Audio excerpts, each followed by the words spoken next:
샬롬. 오늘도 주님의 사랑과 은총이 여러분의 삶 가운데 함께하기를 주님의 이름으로 축원합니다.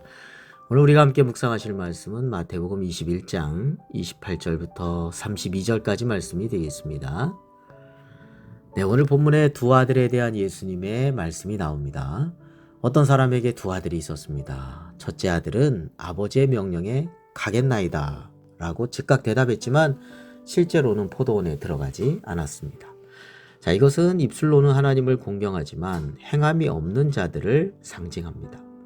둘째 아들은 처음에는 실소이다 라며 거역했지만 나중에 뉘우치고 포도원으로 갔습니다. 이것은 죄인이었으나 회개하고 예수님을 믿어 순종의 삶으로 돌이킨 자들을 상징하지요. 결국 하나님 나라는 지위, 말이 아니라 뉘우침 또 순종의 실행을 통해서 들어가는 것임을 말씀하고 있습니다. 자, 오늘 세 가지 말씀을 함께 나누겠는데요. 첫 번째로는 말의 순종보다 삶의 행보가 중요하다는 것입니다. 첫째 아들은 아버지의 권위를 인정하는 듯 주여 가겠나이다 라고 공손히 대답했습니다.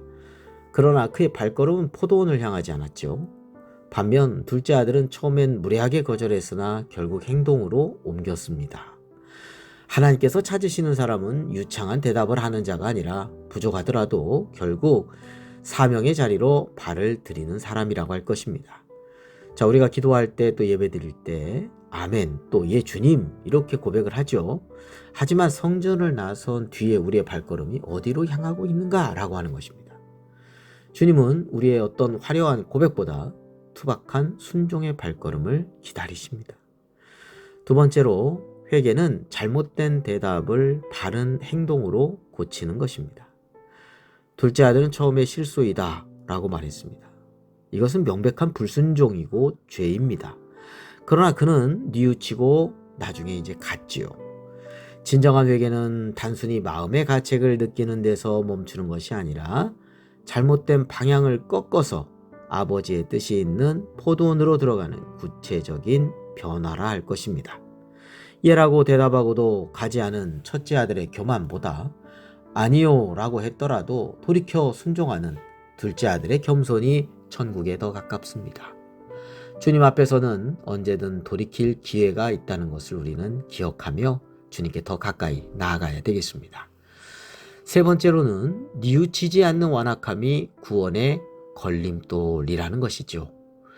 예수님은 당시 대제사장들이나 백성들의 장로들의 가장 큰 죄가 이 세리 창녀들이 변화되는 것을 보고도 끝내 뉘우치지 않는 것이다 라고 말씀하십니다.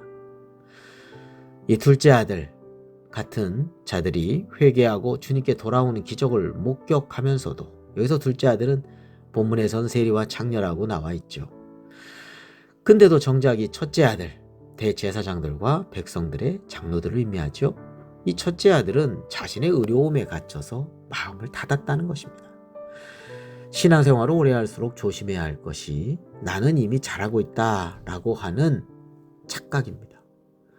나를 돌아보지 못하는 마음, 즉 뉘우침이 사라진 마음이 가장 위험합니다. 잘하고 있지만 늘 나 자신을 돌이켜보면서 부족을 깨닫고 또 뉘우치고 회개하고 주님께 나아가는 것이 중요하다는 거예요. 오늘 이 새벽 우리 안에 부드러운 회개의 영을 부어주시기를 기도해야 하겠습니다. 하나님은 오늘 우리를 포도원이라는 삶의 현장으로 부르십니다. 대답은 잘하지만 실제로는 내 뜻대로 살아가는 첫째 아들의 모습이 우리 안에 있지는 않습니까? 처음에 부족했더라도 다시 돌이켜서 순종의 길을 걷는 이 둘째 아들의 겸손함이 우리에게 필요합니다. 오늘 하루 말과 혀로만이 아니라 오직 행함과 진실함으로 주님께 순종하는 복된 날이 되시기를 주님의 이름으로 축원합니다. 기도드리겠습니다. 사랑과 은혜 하나님 아버지, 입술로만 주여 주여 하며 정작 순종의 포도원엔 들어가지 않았던 우리의 위선을 용서하여 주옵소서. 처음에는 거절하고 거역했을지라도 다시금 뉘우치고 주님 품으로 돌아온 둘째 아들처럼 우리에게도 정직한 회개와 실천하는 믿음을 허락하여 주옵소서. 예수 그리스도의 이름으로 기도드립니다. 아멘.